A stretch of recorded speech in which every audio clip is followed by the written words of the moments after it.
Assalamualaikum warahmatullahi wabarakatuh. Welcome back to my English learning video. Now we discuss the chapter 3 with the title We Know What to Do. We will learn how to ask and give suggestion and how to state rules and obligations. Kita akan belajar bagaimana cara meminta dan memberi saran dan bagaimana cara menyatakan peraturan dan kewajiban. What is suggestion in bahasa Indonesia? Kata suggestion dalam bahasa Indonesia itu apa sih? Menurut Kamus Bahasa Inggris Indonesia, kata suggestions berarti saran, usul, atau petunjuk. How to ask and give suggestions? Bagaimana cara meminta dan memberi saran? Let's see this dialogue. Hi Rani, I'm troubled with my English. What should I do? You should try this website. It's good for beginners. Yes, I've ever heard it. Thanks for your suggestion. You are welcome. Hai Rani, aku bermasalah dengan bahasa Inggrisku. Apa ya yang seharusnya kulakukan? Kamu harus mencoba situs web ini. Ini bagus untuk pemula. Ya, aku pernah mendengarnya. Terima kasih atas saranmu, Rani. Sama-sama. Well, students, bisakah kalian mengidentifikasi ungkapan dalam dialog tersebut? Dari dialog tadi, ungkapan meminta saran yang diucapkan oleh Nita kepada Rani yaitu What should I do? Dan ungkapan lain yang bisa kalian gunakan diantaranya Can you tell me what should I do? Do you have any suggestions? Can you give me advice about? Dan masih banyak ungkapan meminta saran yang lainnya ya.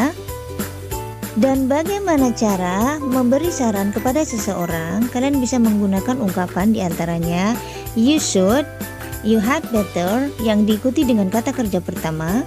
My suggestion is, I advise you to. Dan contoh kalimat memberi saran yang lain bisa kalian perhatikan dari teks ini ya.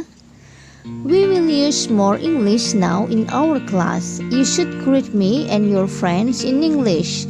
You should ask and answer the questions and take leave in English too.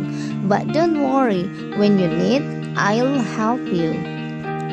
Sekarang kita akan menggunakan lebih banyak bahasa Inggris di kelas kita.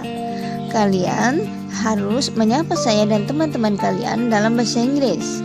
Kalian harus bertanya dan menjawab pertanyaan dan berpamitan dalam bahasa Inggris juga ya.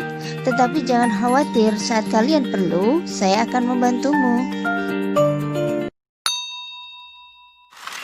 Next is How to state rules and obligations. Bagaimana cara menyatakan peraturan dan kewajiban? Pada pembahasan kali ini, saya akan fokus pada penggunaan model must and must not. Must or must not digunakan untuk menyatakan peraturan dan kewajiban atau keharusan. Pada kalimat verbal atau kalimat yang menggunakan kata kerja, kata must or must not diikuti kata kerja pertama. Sedangkan untuk kalimat nominal yang tidak menggunakan kata kerja, kata must or must not diikuti oleh be. Misalnya, pada sekolah kita menerapkan peraturan yang harus dipatuhi oleh semua warga sekolah. Contohnya dalam bentuk kalimat We must come on time. Kita harus datang tepat waktu. We must not be late to school. Kita tidak boleh terlambat ke sekolah. Jadi kata must berarti harus, yaitu menyatakan sebuah kewajiban atau keharusan atau suatu aturan yang bersifat tegas. Contoh yang lain, We must keep our classroom clean and tidy. Kita harus menjaga kelas kita dalam keadaan bersih dan rapi. Selanjutnya, penggunaan kata must not berarti tidak boleh.